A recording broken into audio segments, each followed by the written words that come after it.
Yohanes pasal 16 mulai ayat pertama. Semuanya ini kukatakan kepadamu, supaya kamu jangan kecewa dan menolak aku.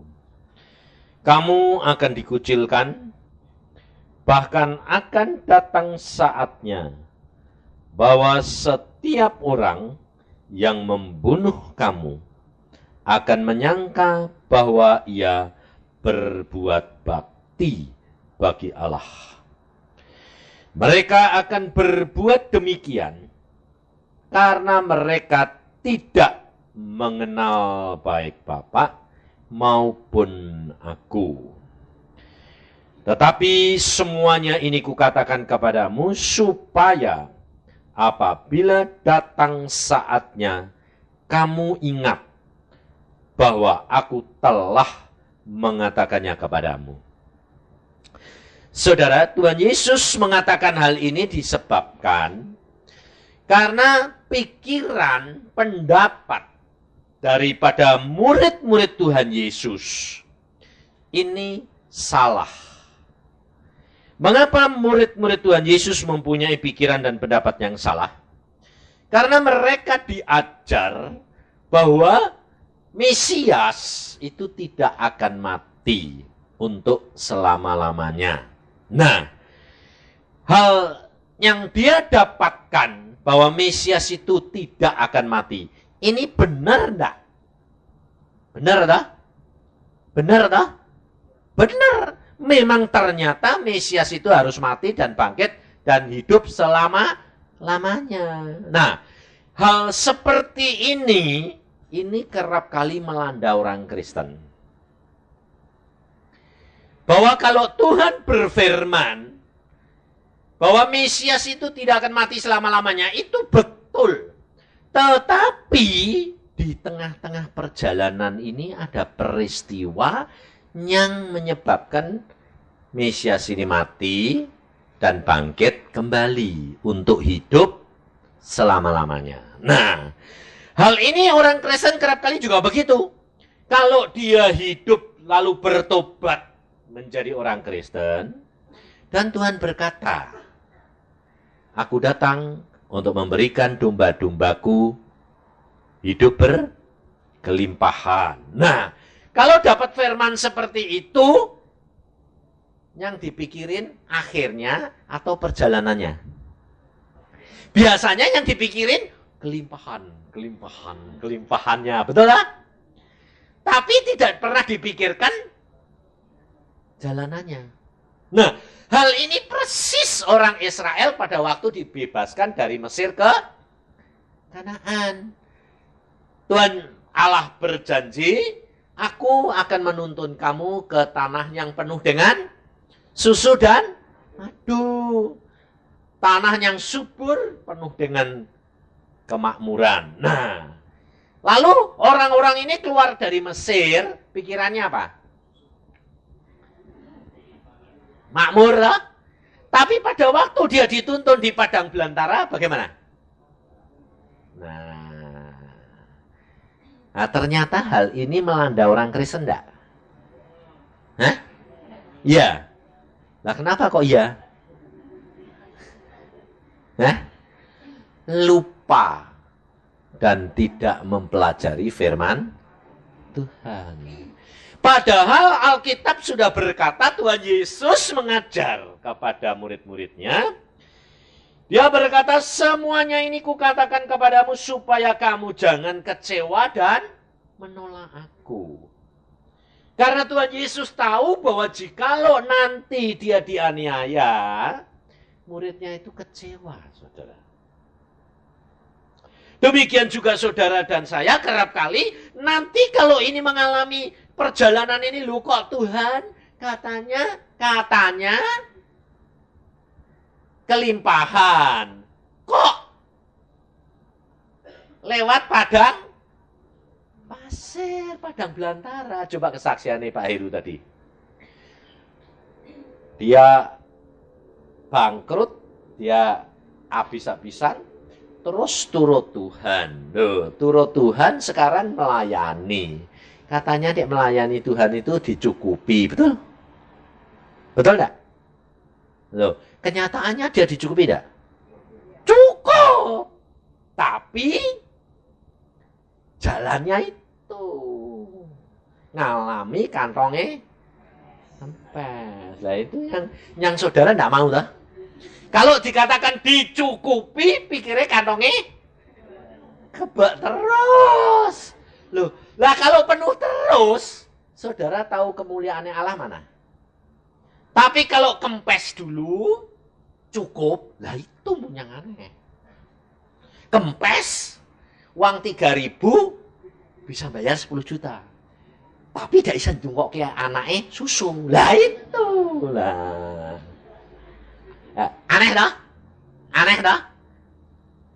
Lah jalan dengan Allah itu, hal-hal yang begitu tuh harus saudara alami. Mau enggak? Hah? Mau? Nah, ya harus. Jangan bilang, kok ya repot ya Pak. Loh lah. Jadi mau nih kepeksa dah? Hah? Tapi harus saudara. Karena kalau tidak saudara dan saya ngalami, saudara tidak akan tahu kemuliaan Allah. Karena apa? Pikirnya, oh semuanya cukup kok loh. Sebab saudara mempunyai pikiran, pendapat yang salah. Maka dari itu kita harus pelajari firman Tuhan ini benar-benar. Saya terus terang saudara, di sini tadi diam terus. Kenapa? Saya lihat, memang sudah lihat ini Tuhan. Ini orang-orang yang datang ini kok pikirannya kok ruwet kabeh ini, repot ini. Aku bilang ini semrawut ini kayak benang kusut ini Tuhan. Waduh, aku ini bagaimana caranya ngelepasin, aku bilang gitu. Kenapa saudara? Karena saudara mempunyai harapan tetapi tidak tahu jalannya. Kalau saudara dan saya tahu jalannya, kira-kira saudara mengucap syukur atau malah ngomel? Benar? Benar? Dikasih tahu sama Tuhan, maunya kepengennya mau. Untuk menuju Kanaan, kamu harus menyeberangi Laut Kolsom. Mau? Loh. Kira-kira kalau Tuhan kasih tahu saudara dan saya masuk ke tanah Kanaan lewat Laut Kolsom, kamu mikirin apa? Kamu nyediain apa? Perahu toh? Iya toh? Lah, orangnya laki-laki saja 600.000. Perempuannya lebih banyak laki atau perempuannya? Perempuan. Sebabnya orang Israel itu di Mesir, lah bayi laki-laki dibunuh. Jadi isinya banyak perempuan. Jadi kalau 600.000 laki-lakinya, perempuannya kira-kira berapa? 1,5 juta. Ya toh? Belum anaknya. Anaknya perempuan lagi. Loh betul lah? Kira-kira 2,5 juta. Nyebrangke orang 2,5 juta, nyebrangi Laut Kolsom, perahunya berapa ratus? Kalau perahunya satu itu berapa tahun? Jadi kira-kira kalau Musa dikasih tahu, Musa ini bawa nyebrangin Laut Kolsom. Musa ini mikir perahunya berapa tahun? Ya dah? Nah, kalau Pak Heru tadi saksian mamanya, bakal dikasih rumah itu. Harganya 10 juta sewane. Kira-kira dia belum sudah mundur apa belum? Mundur. Duitnya cuma 3.000 kok. Lem anak piye? Dikeplak-keploknya lu ngojudi lagi. Paling-paling. Lah, saudara, Allah kerap kali tidak memberitahu kepada saudara dan saya sebab Allah tahu pikiranmu lebih besar, lebih bikin ruwet daripada imanmu. Tapi sebetulnya kalau saudara dan saya punya iman, yang punya percaya, saudara memperhatikan firman Tuhan, justru untuk mencapai tanah Kanaan harus melalui apa? Padang pasir, tidak ada air, tidak ada roti, Tidak ada perahu nyebrang lautan. Loh, kalau saudara sudah belajar itu, kalau nanti kamu menghadapi, kalau ada masalah, ini mau sampai ini mau sampai ini, masalahnya tambah gede malah cepat, betul kan? Sebab Alkitab berkata, mati untuk hidup untuk Yesus, betul? Jadi kalau sakit tambah lama tambah mau mati harusnya mustine tambah mau mati tambah cepat. Loh, penyelesaiannya betul enggak? Tapi saudara tambah takut tambah molor atau tambah cepat? Nah iya, makanya salah siapa? Karena saudara enggak belajar. Saya berani ngomong gini kenapa? Saya ngalami, saudara. Ngalami.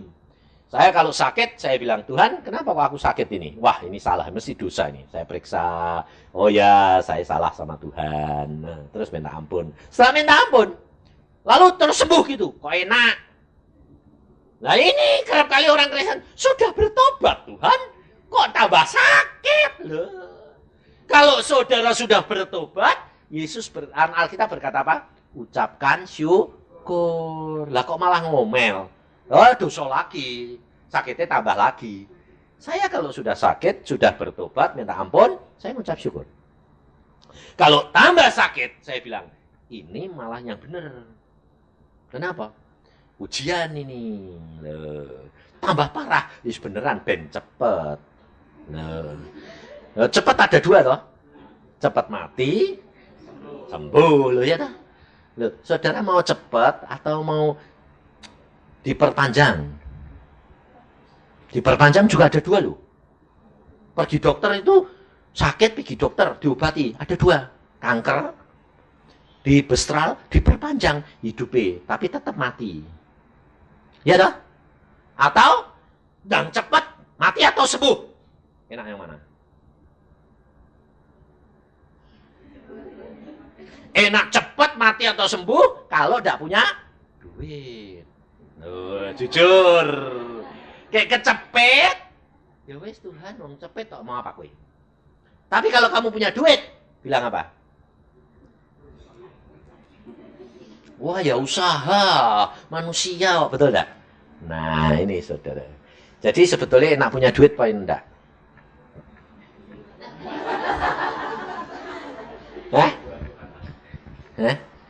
Makanya kerap kali Tuhan itu mepet saudara atau karena apa? Karena saudara tidak pernah punya iman. Maka dari itu Tuhan Yesus mengajar saudara dan saya. Kalau saudara tahu firman Tuhan, saudara tidak pernah pusing, khawatir. Enggak pernah pusing saya. Waktu kita ini, istri saya dapat uang yang 30 juta itu untuk apa Tuhan ini? Tanya istrimu, nanti kamu tahu. Aku bilang, yang kamu ada apa sih? Kok minta duit sampai banyak kayak gini? Lalu dia bilang, nah Tuhan tuh sayang aku. Kenapa? Aku mau mantu. Mantu? Kau minta berapa? Minta 30 juta. Waduh. Aku terus, pantesan ada orang ngasih 32 juta. Terus Tuhan, saya berdoa, Tuhan, ini ngasih persembahannya berapa ini? Saya ganti tanya. Tuhan bilang 5 juta. Terus istri saya bilang, berapa kamu ngasih persembahan? Tuhan bilang 5 juta. Ambil, saya ambil. Terus doakan. Buat siapa Tuhan? Untuk ini. Oke, saya salurkan langsung hari itu. Nah, kenapa Tuhan mengatakan harus memberikan 5 juta? Kita tidak ngerti, saudara. Tapi saya orangnya, istri saya juga nurut. Kasih yang. Lah kamu butuhnya 30. Kok dikasih 32 kok suruh ngasih kok persembahan ini 5 juta. Nah, turut saja lah. Ya wes, bayar, selesai. Saudara tahu apa? Setelah saya hitung-hitung, semuanya habisnya 50 juta. Saya jadi melongok. Oh, pantesan Tuhan suruh ngasih 5 juta. Mau bakal habisnya 50. Tapi Tuhan bilang, bayar dulu. Loh, harusnya perpuluhannya kan 3 juta, betul? Tapi suruh ngasih 5 juta, kasih. Saya bilang, kasih. Apalagi 5 juta, kon ngasih 10, kasih. Tuhan bilang, 5 juta, cukup. Ya. Baru saya hitung-hitung, tak cukup gini kok yang 30. Lalu dia mulai grogi istri saya. Loh, yang kok 50 yang? Iya. Pantesan Tuhan suruh ngasih 5 juta, saya bilang. Lah terus piye ini? Aku bilang, kenapa piye? Lah kok 50? Loh Tuhan ya memang sekarang sudah nyediain 50 lebih itu. Oh, sudah. Lah kok kau udah ngomong? Ya aku memang diem-diem. Aku mau tahu kamu, saya bilang. Oh Tuhan luar biasa ya. Iya. Jadi, yang Tuhan kehendaki. Apapun yang Allah berfirman, lakukan.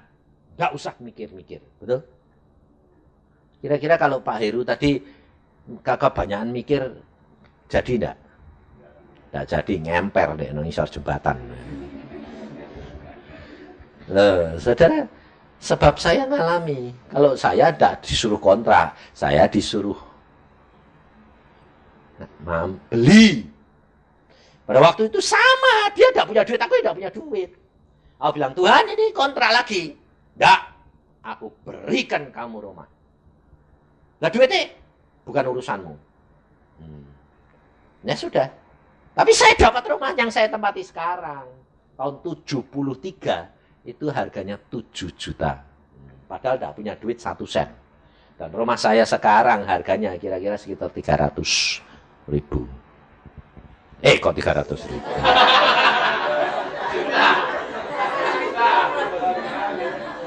300 ribu diborong orang.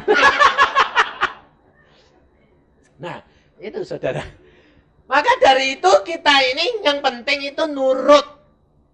Dan belajar firman, pegang akan firman Tuhan. Karena firman Tuhan ini justru tidak masuk akal. Kalau masuk akal bukan firman. Loh, lah kamu ini sudah tahu toh. Iman adalah percayakan sesuatu yang tidak. Lah kok kamu kepengen yang kelihatan? Lah kamu ini jalan dengan firman atau dengan akal? Lalu kamu bilang, ya iman Pak, tapi akal juga. Loh, ora et labora, berdoa dan bekerja. Lah saudara kebalik nanti. Maka dari itu, saudara kalau engkau mendapatkan tantangan, Alkitab sudah berkata begini. Kamu akan dikucilkan. Loh, berarti kamu ini ditolak enggak? Nah, jadi kalau kamu sudah menyelidiki firman, menjadi pelaku firman, lalu mulai tetangga, mulai suami, mulai anak, mulai kakak, adik, family bilang, jangan terlalu ekstrim. Jangan fanatik. Yang biasa-biasa saja loh. Angsal yang penting kan angsal masuk surga, ngemper ya. Loh. Lah kalau saudara sudah mulai dia omongi gitu, sudah mulai kelihatan mau ditolak. Betul enggak itu jalanmu? Betul, Alkitab berkata. Kamu mulai dikucilkan. Tidak hanya dikucilkan, tidak hanya disendirikan. Tapi Alkitab berkata, bahkan akan datang saatnya bahwa setiap orang yang membunuh kamu akan menyangka bahwa ia berbuat bakti bagi Allah. Tuhan ini sudah diperingatkan terus. Jadi kalau saudara mulai dikucilkan, mulai dibenci, saudara mulai dipojokkan, itu malah benar atau enggak? Benar. Lah kok kamu malah bingung? Kok malah jadinya begini? Loh, yang benar itu. Loh, benar. Ada firmannya? Ada. Dikucilkan, bahkan nanti dibunuh. Loh. Tapi kalau kamu menyadari hal ini, saudara tidak sakit hati. Betul? Malah mengucap syukur. Karena apa? Ayo, karena apa? Firman Tuhan, Matius 5. Kalau kamu dianiaya, kamu difitnah, kamu dibunuh karena namaku, bersukacita, bergembira, berbahagialah kamu karena upahmu besar di surga. Loh, kamu ini kepengen upahmu di surga, upahmu besar atau di sini saja? Wah, dia tanyain di surga. Tapi pikirannya kepengen nih.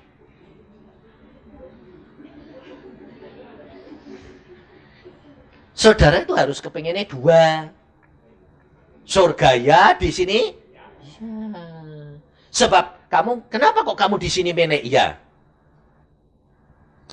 Kamu ngomong, saya kalau ditanya, kenapa Pak kok di dunia kita butuh? Butuh. Sebab kita harus jadi saksi. Betul? Lah orang lain kalau melihat, ikut Yesus, mana. Lah saksi ini mana? Tidak ada. Yesus berkata, hendaklah engkau jadi saksi. Kenyataan. Yesus itu rohani jasmani, bukan rohani tok. Ngerti?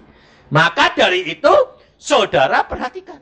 Nah, ayat ini engkau kaitkan dengan Ibrani 12. Engkau perhatikan. Di dalam Ibrani 12 mengenai iman, nasihat supaya bertekun di dalam iman, supaya saudara dan saya jangan kecewa, menolak Yesus. Mengikut Yesus itu luar biasa. Coba baca. Ayat yang kelima mulai. Dan sudah lupakah kamu akan nasihat yang berbicara kepada kamu seperti kepada anak-anak?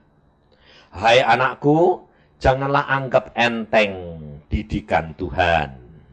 Dan janganlah putus asa apabila engkau diperingatkannya. Karena Tuhan menghajar orang yang dikasihinya, dan ia menyesah orang yang diakuinya sebagai anak. Loh, diajar, disesah. Disesah itu sakit enggak? Loh, lah kamu mau enggak? Nah iya, kamu enggak mau bukan anaknya. Saudara boleh ngajar anaknya orang enggak?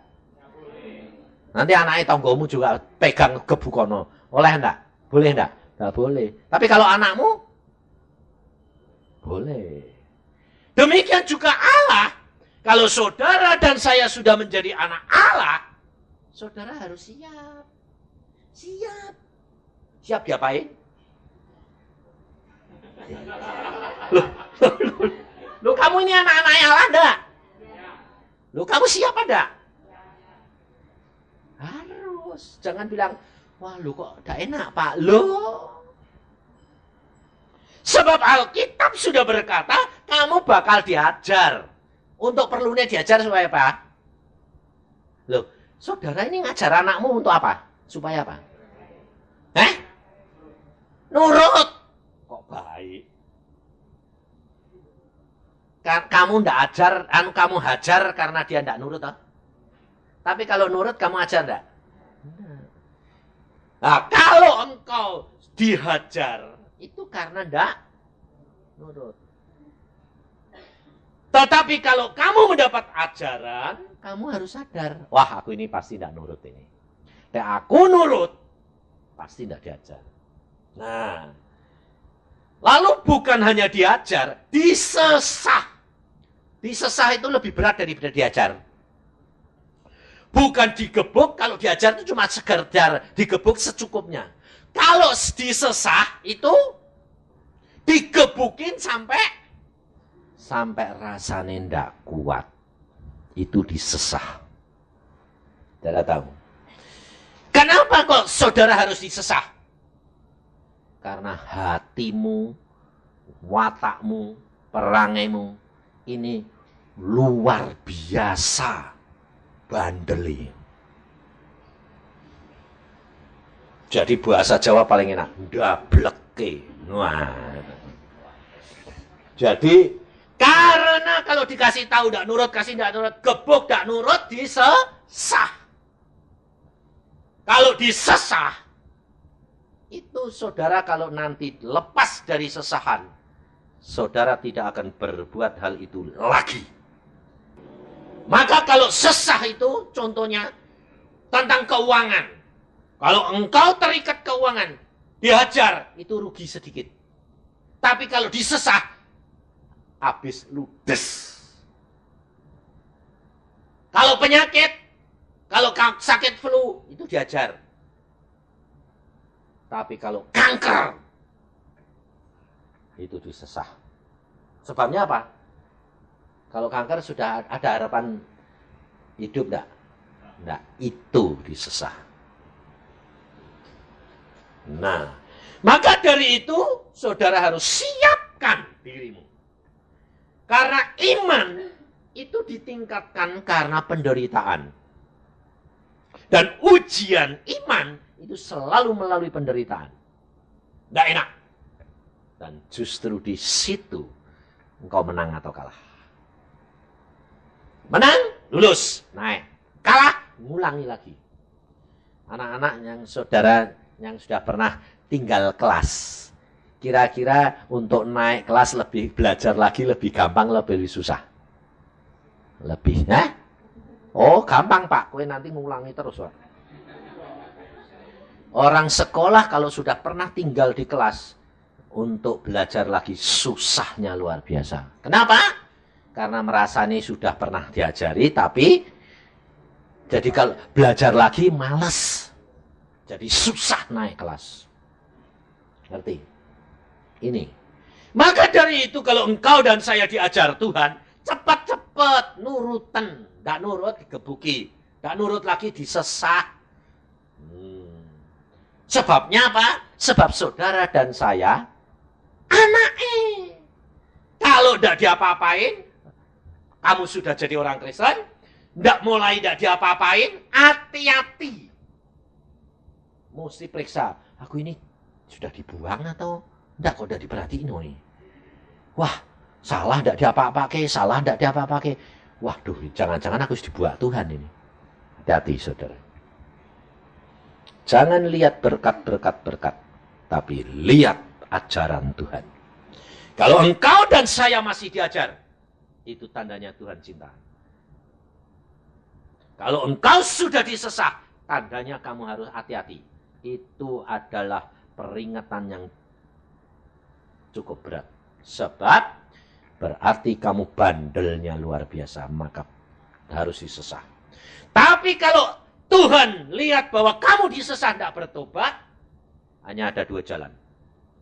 Tuhan lihat bahwa kamu sudah tidak bisa ditolong, pasti kamu dibawa pulang. Kalau Tuhan melihat hatimu mau nurut, tapi kalau tidak, kamu akan dikerat oleh Tuhan. Hati-hati, saudara. Dan itu penderitaan selama-lamanya. Mengapa hal itu dilakukan Tuhan? Dan Tuhan memperingatkan saudara dan saya. Lihat di dalam ayat yang ke-7. Jika kamu harus menanggung ganjaran. Jadi jika kamu harus menanggung penderitaan, Allah memperlakukan kamu seperti anak. Di manakah terhadap anak yang tidak dihajar oleh ayahnya? Tetapi jikalau kamu bebas dari ganjaran yang harus diderita setiap orang, maka kamu bukannya anak, tetapi kamu anak-anak gampang. Anak-anak gampang ini maksudnya apa? Anak-anak yang tidak diakui. Tidak anak sah. Itu hampir sama dengan anak apa? Anak haram. Tidak diakui. Biarkan seenak-enaknya. Hati-hati, saudara. Tetapi ayat ini, jikalau kamu bebas dari ganjaran yang harus ini, ayat yang ke-7 ini perhatikan.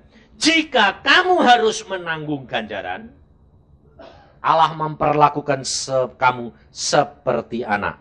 Nah, jikalau kamu lulus dengan penderitaan yang diberikan, nah, kamu akan mendapat kasih karunia. Itu Allah itu punya maksud. Mau meningkatkan iman percayamu. Kalau imanmu meningkat, berkatmu meningkat enggak? Meningkat. Lah kamu ini mau berkatnya meningkat enggak? Mau? Mau? Penderitaannya berarti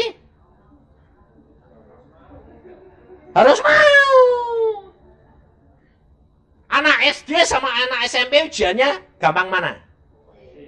SD. Ya dah. Nah, jadi kalau kamu sudah naik imanmu sampai SMP, ujiannya minta SD terus. Ya mesti ujiannya SMP, betul? Lebih berat. Lulus SMA, ujiannya SMA lebih berat lagi toh. Lah kamu ini mau lulus terus enggak? Jadi harusnya kalau pencobaannya tambah berat, kamu harusnya bilang apa? Wah, ini imanku sudah di situ ini. Wah, puji Tuhan. Loh, berani enggak? Ini saya alami, saudara. Pada waktu saya itu tidak punya rumah itu, Tuhan ngomong sama saya. Gini, kamu, aku ukur imanmu, cukup.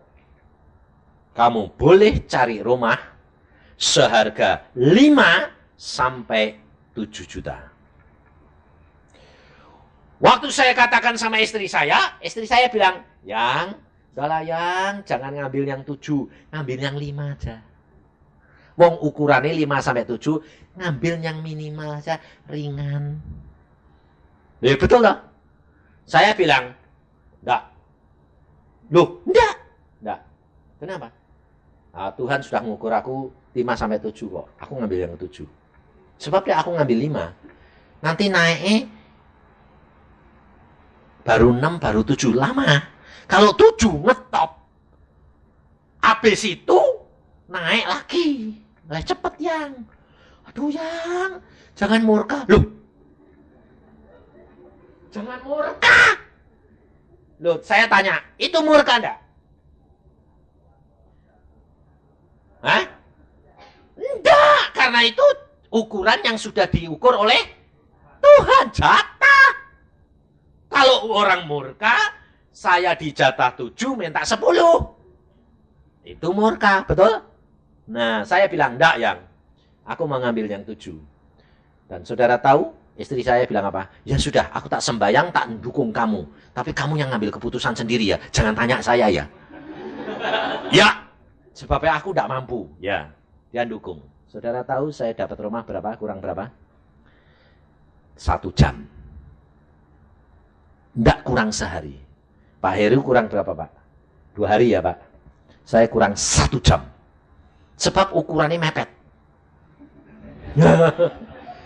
Ukurannya 7, saya ngambil 7. Mepet toh. Lalu Tuhan bilang, Tuhan bilang, oke, kamu ambil. Berapa? 1 jam. Kurang 1 jam. Baru dapat. Sehingga tetangga saya tanya, Pak, pindah mana? Belum tahu.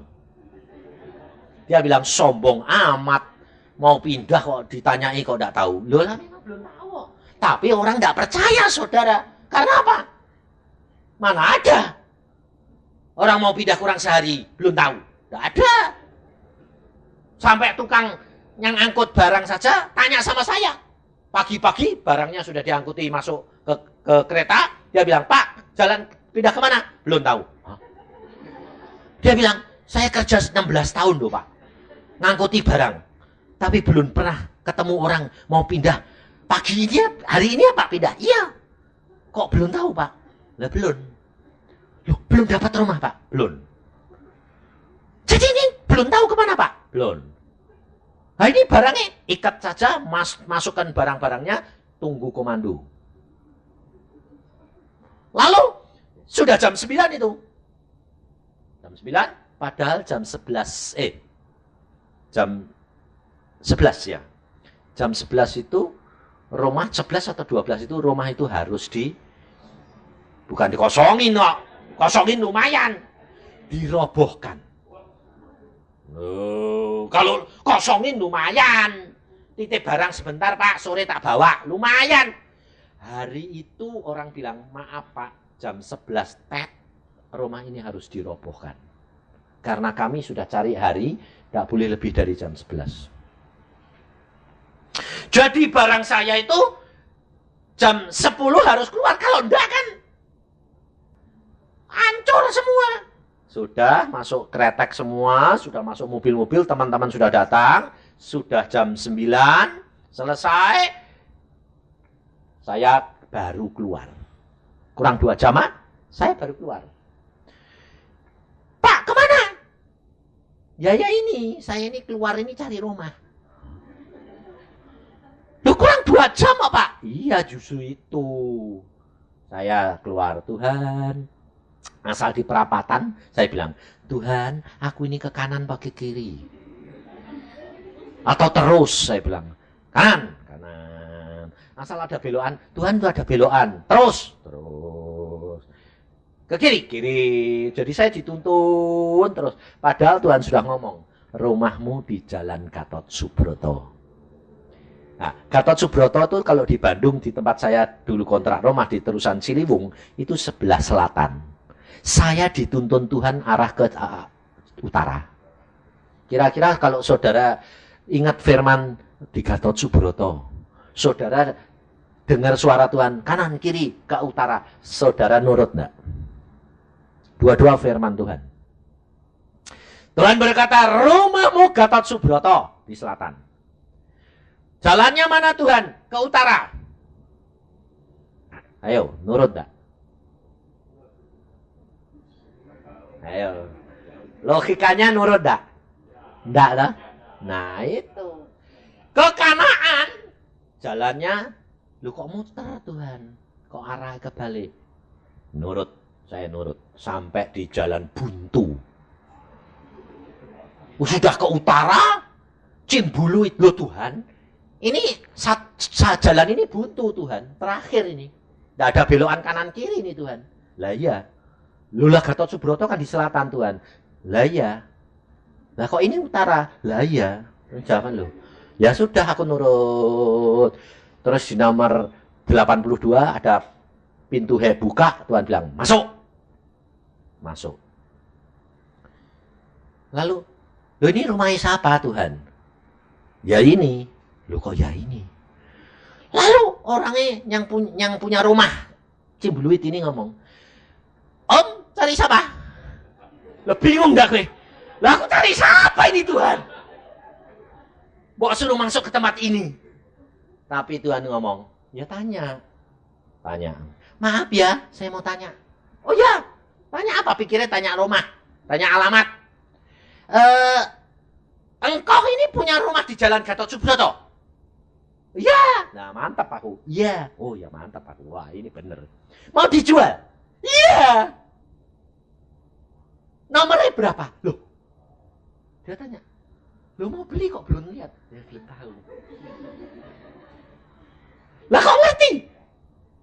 Nah, terus aku jawab apa? Tuhan gitu. Ayo diguyu. Aku cuma lu kok tahu? Minta berapa? 10. Wah, gak punya duit. Gini loh kok, aku bilang. Ada orang mau beli rumah kok malah ngaku. Aku ini 1 jam lagi harus pindah. Rumahnya dirobohin. Ini nggak bisa. Aku mau cepet-cepet. Udah, 7 juta, tidak boleh kurang. Nah, pas toh. Imanku pas toh. Aku bilang, gak punya duit. Loh. Terus istrinya dari dalam itu teriak-teriak. Gak kenal. Bukan orang Kristen. Pak, kenapa? Ini loh kunci nih. Rumah Gatot Subroto. Kenapa? Tolongin orang itu. Sudah pindah dulu, sudah. Nanti urusan runding belakang. Loh, kenapa? Kamu kenal? Enggak. Loh, lah tadi yang di kamar, yang bersuara gini, siapa? Suara apa? Di kamar aku diperintah gini. Kamu harus tolong orang itu. Segera. Ambil kunci. Berikan dia. Suruh masuk di rumahmu. 3 bulan. Gak usah bayar. Jadi dia kayak, pakai. Udah. 1 jam lagi. Mana ada orang bilang, gini kok. Pindah kok kurang 1 jam. Nah ya ini saya bilang. Ya sudah. Ini kunci nih. Sudah pulang. Sana. Masuk sana. Bawa barangmu masuk sana. Rumah itu sudah saya bersihin, sudah saya kapur, baru selesai kemarin. Dan kamu masuk, tempati 3 bulan. Kalau bisa bayar, jadi. Kalau tidak bisa bayar, tidak usah bayar.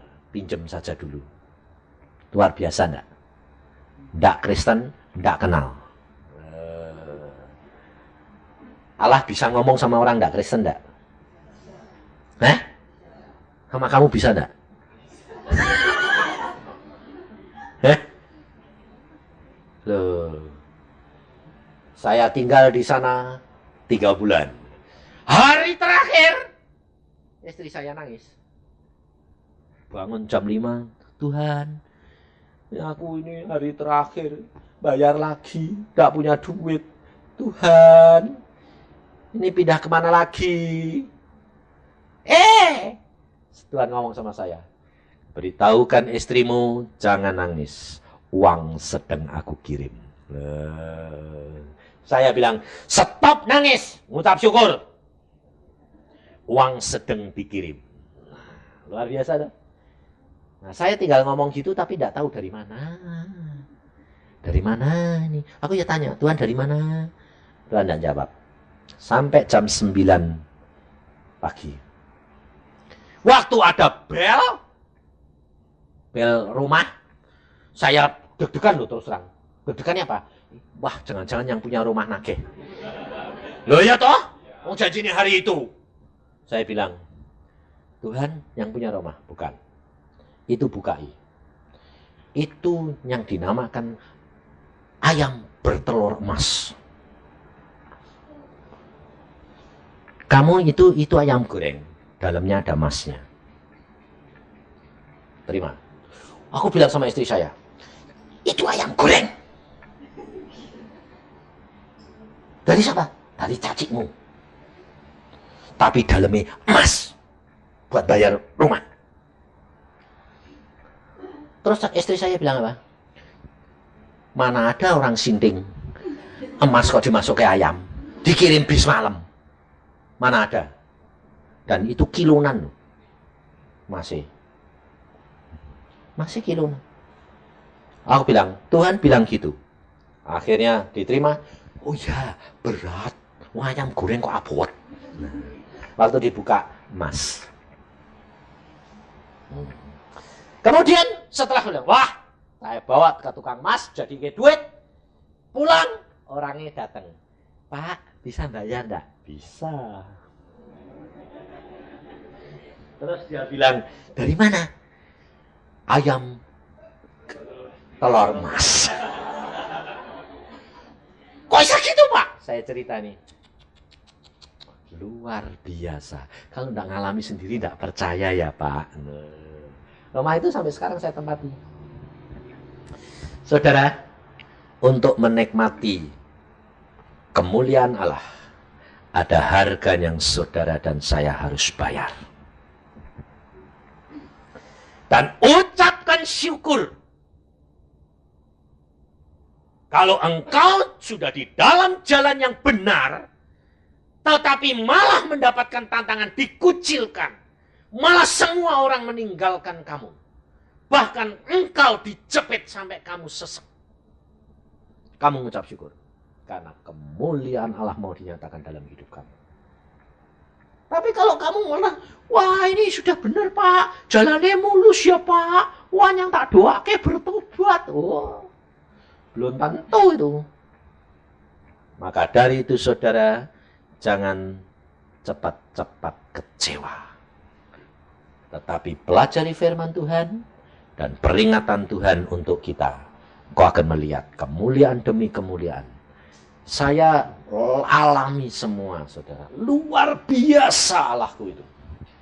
Tidak masuk akal. Maka kalau nanti di Bandung saya mantu, orang itu bingung. Belum ada orang mantu, kakak adik, laki-laki jadi satu hari. Belum pernah ada. Seluruh Bandung belum pernah ada. Tapi bakal ada. Yusa. Aneh loh.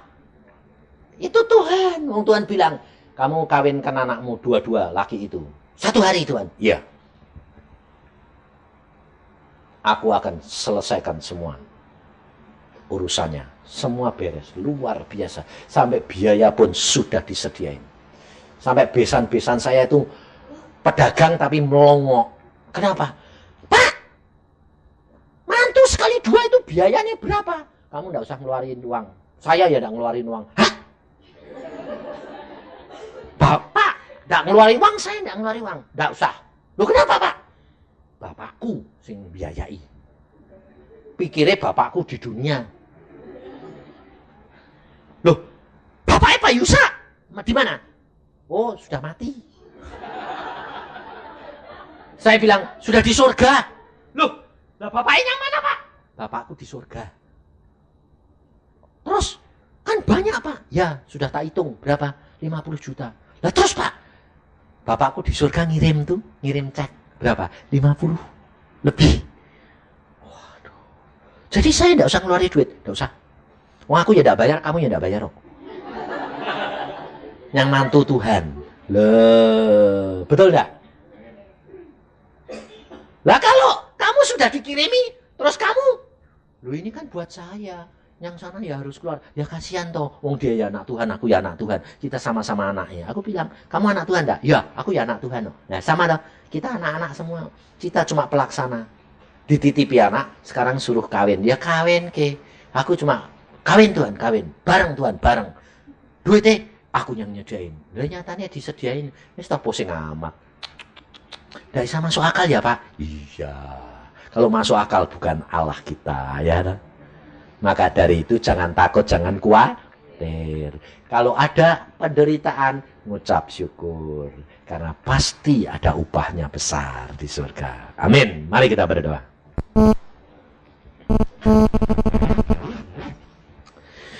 Tuhan, firman-Mu sudah hamba sampaikan.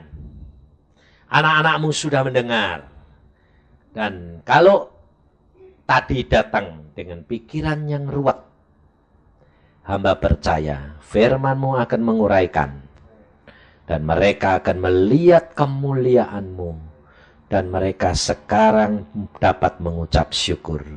Karena tahu bahwa rencana Allahku indah dan luar biasa. Maka dari itu Tuhan, hamba-Mu serahkan dalam tangan-Mu. Karena Engkau segalanya bagi kami. Karena Engkaulah Allah kami yang luar biasa. Karena semuanya itu luar biasa Allahku. Allahku yang ajaib, Allahku yang heran. Terima kasih akan kasih karunia-Mu Tuhan. Karena Engkau begitu baik bagi kami. Mari saudara, Engkau periksa hati dan pikiranmu. Dan Engkau berdoa. Ini saatnya untuk kamu menyadari. Meluruskan kembali pikiranmu yang sudah mulai goyah, mulai khawatir, mulai takut, mulai menimbang-nimbang. Tetapkan supaya kemuliaan Allah boleh nyata di dalam hidup saudara dan saya.